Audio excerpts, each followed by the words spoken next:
हाय Datta. Yes, inspector Bhima हियर।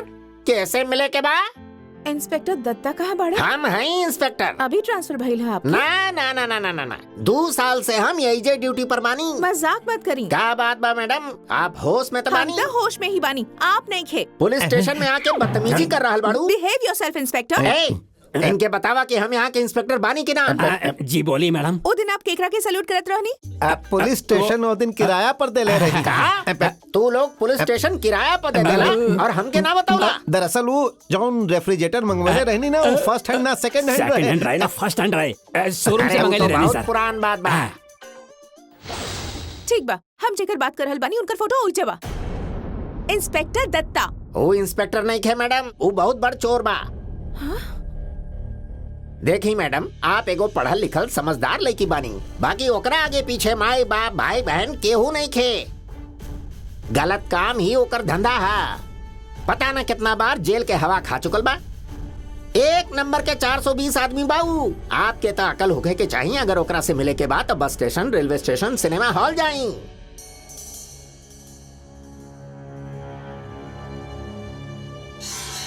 40 के 80, 40 के 80, 40 के 80, 40 के 80। जल्दी बोला 40 के 80, 40 के 80, 40 के 80। जल्दी बोला 40 के 80, 40 के 80। अरे बोला एगो बालकनी के टिकट दिया। अरे जाना भाई ना बा। काबिल भाई, अरे निकल ना यार, जाना यहाँ से। अरे दाना अरे दाना भाई, जाना यार, कहानी ना।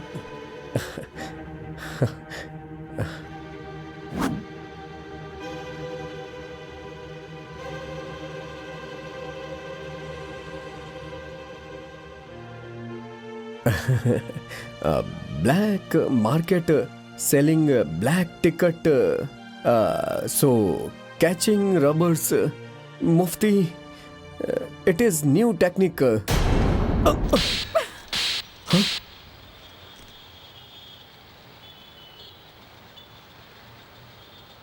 ना शट अप। तू एगो इंस्पेक्टर बाड़ा, वेल एजुकेटेड बाड़ा, पूरा देश के एक्टर्स के जानेला, कुछ ना आवेला तोरा। You are a fraud. हमरा साथे खेल खेला तू। प्यार नाटक ना हो खेला, प्यार प्यार हो खेला। एटलीस्ट प्यार के तोहिन तो ना करता। प्यार के तू का समझ पा? तू तो अनाथ बाड़ा ना। कौनो जरूरतमंद केहू और के जेब काट के अपन जिंदगी गुजारे तो गलत बा। जेकरा साथे तू धोखा करेला ओकरा पे का बीतल होगी, कबो सोच ले भी बानी तू? हाँ, हम एगो चोर बानी, धोखेबाज बानी, झूठा बानी, तारा से भी झूठ कहनी। लेकिन ई सबसे भी बढ़ के सच ई बा कि हम तारा से प्यार करेली। प्यार? और तोहरा से? हाँ, तो से प्यार करे से अच्छा बा कि हम अपन जान दे दी। ना जाने पिछला जन्म में कितना गुनाह कैले हो खब, जे ई जन्म में तू ठोकर खाए खातिर, गाली सुने खातिर एगो अनाथ की तरह पैदा भइल बा। तोहरा जैसन लोग भले ही कितना भी जन्म काहे न ले ले, पर वो ऐसे ही रही हैं। इहे उनका जगह है। चोरी करके तू चाहे कुछ भी कर सकेला, चाहे कितनो चीज खरीद सकेला, लेकिन प्यार कबो ना खरीद सकेला। वो तोहरा मुकद्दर में ही नहीं खे। दूसर के मेहनत के कमाई के तू चोरी करके इतना आराम से खुश कैसे रह सकेला पता ना। उनकरे हाय लगी तोहरा, कबो चैन ना मिली।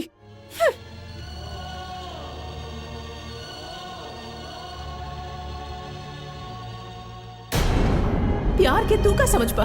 तू तो अनाथ बड़ा ना। तो उससे प्यार करे से अच्छा बा कि हम अपन जान दे दी। ना जाने पिछला जन्म में कितना गुनाह कैले हो खब, जे ई जन्म में तू ठोकर खाए खातिर, गाली सुने खातिर एगो अनाथ की तरह पैदा भइल बा। तोहरा जैसन लोग भले ही कितना भी जन्म काहे न ले ले, पर वो ऐसे ही रही हैं। इहे उनका जगह है। दत्ता बेटा, का बात बा चाची? हमार पति के हार्ट के प्रॉब्लम बा, उनकर ऑपरेशन कईल बहुत जरूरी बा। तू मदद करबा बेटा। हम भला आपके मदद काहे करी? हम ठेका लेके रख ले बानी का सबके मदद करे के? हम आप लोग के मदद करे खातिर जिंदगी भर चोरी चकारी करता नहीं है। काहे खातिर हम पैदा भइल बानी का? हमके कुछ और काम नहीं के, कुछ ना कर सकेली का? हम कुछ ना करब आपसे तो बिल्कुल ना। हाथ जोड़ा तानी तहर, समझ के लू? आज के बाद हम केहू के मदद ना करब। अब जाई यहाँ से, जाई। दत्ता, तहरा कहला पे हम चल जाइब, लेकिन तू तो ई कॉलोनी के लोगन खातिर और हमरा खातिर फरिश्ता के जैसन बाड़ा। लेकिन अब से हमने यह सोचा कि हमनी के फरिश्ता हमनी से रूठ गइल बा बेटा। ये का कहला तू जे तोरा फरिश्ता समझेला ओका दुख दे रहल बड़ा। ई सब वो लड़की की वजह से हो रहल बा। अरे वो लड़की तोहार दिमाग खराब कर दे बिया लम्बो। अबे लोगन के मदद करे के ठेका लेके रख ले बानी का हमनी का जरूरत बा यार। सबके मदद करे खातिर चोरी करी, टिकट ब्लैक में बेची। अब हाथ जोड़ता नहीं, हमरा से ये सब ना हो पाई। अरे यार हमनी के भी तो केहू बाप होई ना। हे, अरे हमनी के बाप के प्यार के कोनो हक नहीं के का। हमनी अनाथ तो पैदा ना भइल रहनी। केहू भी आए और हमनी के अनाथ होके के एहसास दिलावे। हमनी भी तो इंसान बानी ना, और हमनी के भी तो जज्बात बना भाई। अगर हमनी के माँ बाप होतन तो हमनी से केहू ऐसन बात करत का कुछ ना होई। लंबू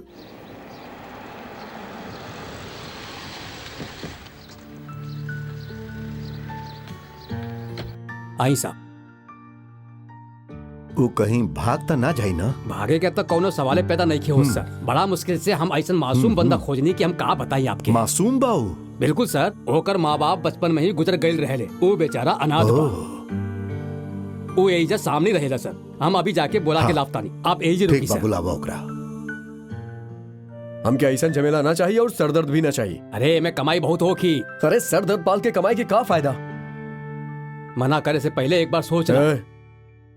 हम के ना करे के बाद हम कहीं ना जाए। मिल गए हमके जौन चाही मिल गए। सिर्फ कुछ दिन खातिर, इंसानियत खातिर ही काम हमरा खातिर करदा बेटा। हमके बहुत खुशी मिली। खाली कुछ दिन खातिर तू हमार बेटा बन के बस छोटा सा एगो नाटक करदा बेटा। ये हमरा से ना हो पाई सर। दरअसल हमार भी एगो बेटा रहे।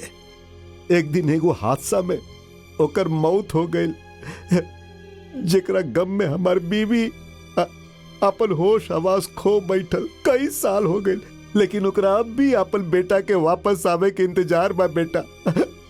हम इतना बदकिस्मत मानी कि ओकरा खातिर कुछ कर भी नहीं खी सकत बेटा। बस कोनो भी तरह वो एक बार ठीक हो जाए। हम तोहरा आगे हाथ जोड़ा तानी बेटा, हमार बात मान ला। हमार बेटा अगर जिंदा होत तो वो बिल्कुल तोहरा तरह होत। तोहरा खातिर बस एगो नाटक बा, लेकिन ऐसे हमके बहुत खुशी मिल जाई बेटा। तोहरा आगे हाथ जोड़ा तानी हम। बेटा ही बेबस बूढ़ा बाप के बात मान लेब त मेहरबानी होखी। हम जानत तानी कि तू एगो अनाथ बाड़ा, लेकिन हमार बीवी के दिल में ममता ही ममता बा। वो तोहके अपन बेटा के प्यार दी। हमार बात मान ले बेटा। सर हम जरूर बनब सर।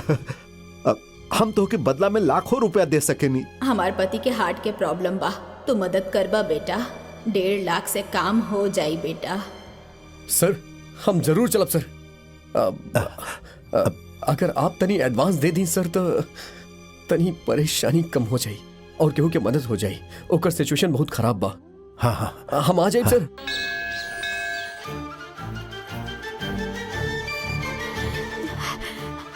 पंडित जी, पंडित जी, पंडित जी, पंडित जी। का बात बा बेटी? आज बड़ी खुश नजर आवत तारू। हमार राजू आ रहल बा। हाँ। ओकरा खातिर पूजा कर दी। अभी कर देता नहीं।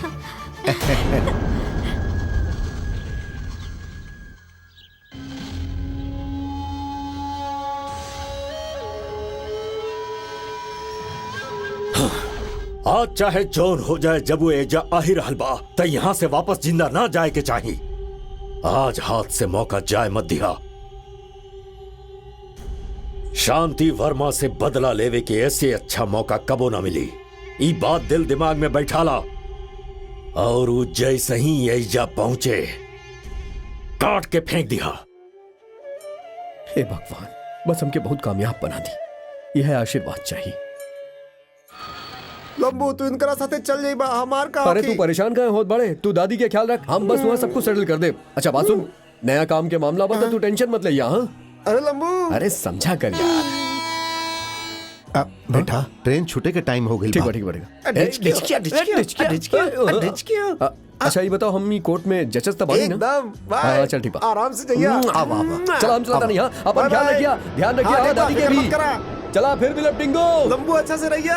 टिंगू वक्त पे खाना खा लिया। अपन ख्याल रखिए लंबू। हाँ तू भी ख्याल रखिया। हमार फिक्र मत करिए। बाय।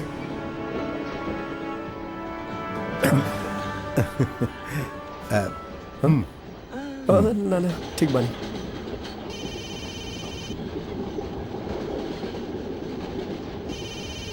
एक मिनट। हाँ हाँ ठीक बा।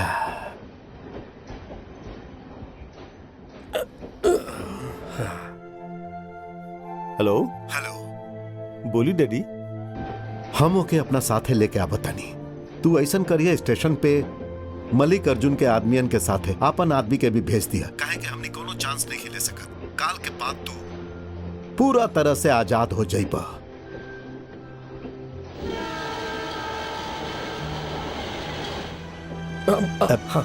बैठिए ना सर, आइए। आराम से बैठिए, आराम से।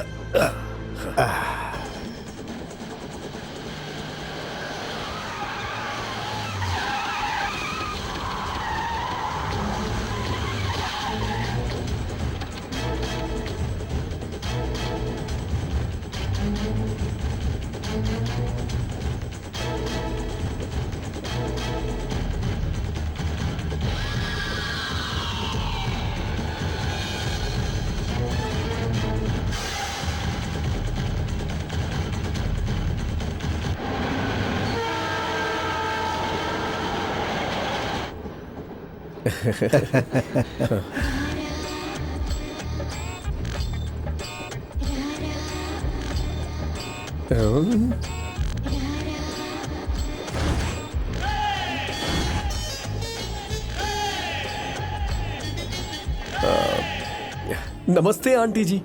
नमस्ते। आप ही नकली गहना पहनले बाड़ी का? नकली ना असली गहना है। तबे तो हम कब से सोचतानी कि इतना चमकत का है बा।